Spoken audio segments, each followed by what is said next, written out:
Hello everyone, my name is Miguel VERDADES. I'm a phlebotomist working in London. I make phlebotomy videos, general lifestyle, and also my journey into nursing.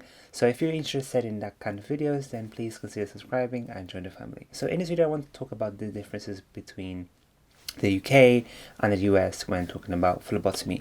Because when I was doing my research, there was a little bit of difference. So in the UK, we are required to have only like a certificate, which allows us to work in community sites, inpatients, outpatients, or sometimes in private sectors. In my case though, I don't have a certificate and I don't think my job was going to give me a certificate. I know that at some point I will have to do my own certification, just for my own records. The phlebotomy training program in the UK includes theory and practice, and they teach you things about the National Occupational Standard for obtaining venous blood samples, and that's basically like that's what the whole training session includes. So from the training session you can acquire either a certificate of attendance or a certificate of competence. The certificate of attendance is to say that you've come and you actually just watched the lessons and stuff. Certificate of competence is a little bit different.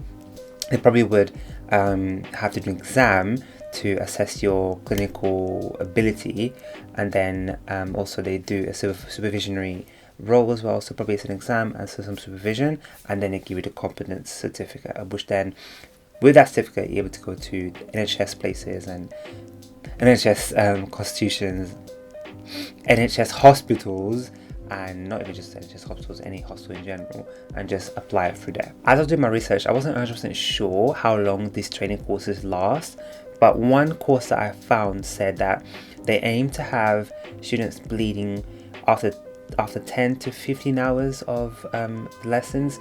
So I presume it should take like a month maximum like a month and a half. I will even push a half, to be honest. It ranges in different prices, so some places are a little bit more expensive but have more perks like more clinical experience, which is crucial because some hospitals, they will only hire phlebotomists with experience. Obviously, I'm not speaking for every hospital, but I'm talking about like some hospitals do that. So in the theory side of things, I think you learn about infection control, the legal aspects of phlebotomy, and the complications of drawing bloods.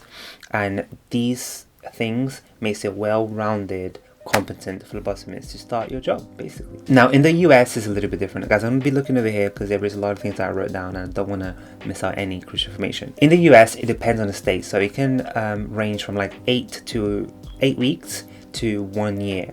So some states require more certifications, which then will require more time.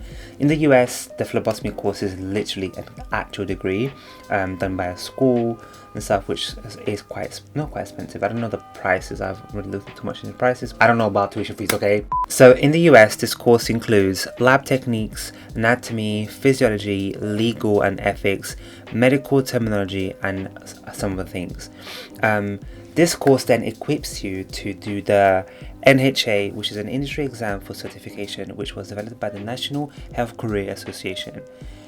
Whew, that's a mouthful. This examination then assesses the clinical skills of the student, which then allows the person to become a certified clinical medical assistant. Now that is like the whole thing with the course. That's what basically doing the course gives you. Now in some states, if you want to become a phlebotomist, you require to have a phlebotomy certification. That would be like another thing on top and stuff. I'm saying this, guys, but there's a lot of things in between that are needed for this to actually happen. So I'm saying this very loosely, but just know that there probably is a lot of little things before becoming a phlebotomist in the US that you probably have to fill up. So yeah, I'm speaking very loosely here because the information that I was looking is a little bit limited, so there's a lot of things I don't actually know, because obviously I'm not from the US, I am from the UK, so I'm looking from the outside in. So I just talked about the training process and the training and stuff like that and courses. Let's talk about the actual phlebotomist role in the UK and in the US. So in the UK, speaking from my own experience and what I've been looking around, is that all we do, guys, is take bloods and send it to the labs for processing. Sometimes patients will give us sputum samples, they'll give us sputum samples, some other samples, stool samples, urine samples, and we would take that and send to lab and stuff. But majority of the time we just take bloods from inpatients, community, outpatients, and obviously people that work in private and stuff. And it all goes to lab for processing. That's literally what we do. In my current hospital where I work right now, we don't do cannulations, nor we do blood cultures. I'm sure that there is some hospitals in the UK that do them, but we don't do them, which is, I don't really know why, but you know what, we don't do them. So in the US, however, it depends on the hospital that you're working for. Some roles are in the ER, some roles are in the lab, some roles are just in like your own little place, I guess. I don't know.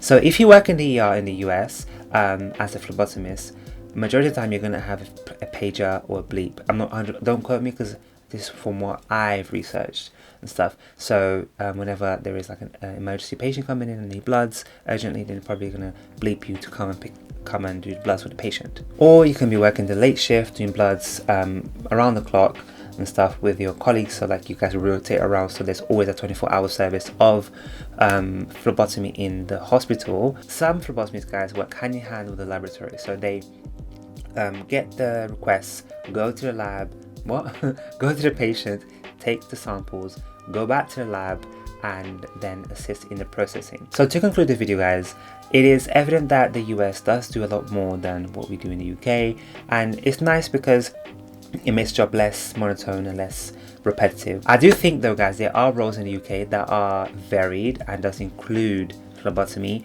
but I still haven't found them. So it's a matter of like just looking around, or probably like word of mouth and stuff like that. So yeah. But yeah, guys, I just want to ask, if you work as a phlebotomist in a different country and you guys do things differently, or just anything really, just comment below. I'd love to hear the phlebotomy differences in your country and stuff. It'd be very, very interesting. And if you guys think that I've left out any crucial information, or you guys would like to add something on top, then please comment below. Let's talk, let's engage. And yeah, I'll catch you guys in the next video, okay? Have a blessed one. See ya.